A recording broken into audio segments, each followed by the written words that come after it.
ಜಿಲ್ಲೆಯಲ್ಲಿ ಮೊದಲ ಬಾರಿಗೆ ಭಾರಿ ಡಿಸ್ಕೌಂಟ್ನೊಂದಿಗೆ ಫರ್ನಿಚರ್ ಎಕ್ಸ್ಚೇಂಜ್ ಮೇಳ ಶಿರಸಿಯ ಬ್ರೌನ್ವುಡ್ ಶೋರೂಮಿನಲ್ಲಿ ಡಿಸೆಂಬರ್ 24ರಿಂದ ಜನವರಿ 4ರವರೆಗೆ ಬ್ರೌನ್ವುಡ್ ಹೊಸಪೇಟೆ ರಸ್ತೆ ಶಿರಸಿ.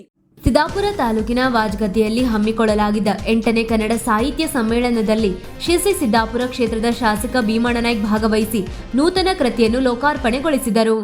ಬಳಿಕ ಮಾತನಾಡಿದ ಅವರು, ಸಾಹಿತ್ಯ ಮತ್ತು ಸಂಸ್ಕೃತಿಯು ಸಮಾಜದ ಜೀವಂತಿಕೆಯ ಸಂಕೇತ. ಇಂತಹ ಸಮ್ಮೇಳನಗಳು ಸ್ಥಳೀಯ ಬರಹಗಾರರಿಗೆ ವೇದಿಕೆ ಕಲ್ಪಿಸುವುದಲ್ಲದೆ ಕನ್ನಡ ನಾಡು ನುಡಿಯ ಸಂರಕ್ಷಣೆಗೆ ಸಹಕಾರಿಯಾಗಿದೆ ಎಂದರು. ಸಮ್ಮೇಳನಾಧ್ಯಕ್ಷ ತಮ್ಮಣ್ಣ ಬೀಗಾರ್ ಅವರ ಅಧ್ಯಕ್ಷತೆಯಲ್ಲಿ ಸಭೆ ನಡೆಯಿತು.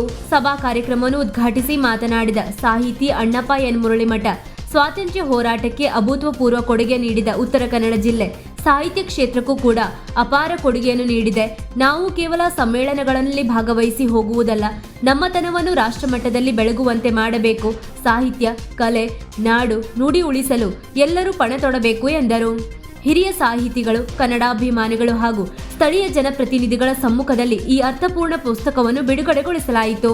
ಈ ವೇಳೆ ಸಾಹಿತ್ಯ ಪರಿಷತ್ತಿನ ಪದಾಧಿಕಾರಿಗಳು ಹಾಗೂ ಗ್ರಾಮದ ಪ್ರಮುಖರು, ಸ್ಥಳೀಯ ಜನಪ್ರತಿನಿಧಿಗಳು ಉಪಸ್ಥಿತರಿದ್ದರು.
ವೀಕ್ಷಕ ಮಹಾಪ್ರಭುಗಳೇ, ನಮ್ಮ ಚಾನಲ್ ಅನ್ನು ಸಬ್ಸ್ಕ್ರೈಬ್ ಮಾಡಿ, ಶೇರ್ ಮಾಡಿ, ಪ್ರೋತ್ಸಾಹಿಸಿ.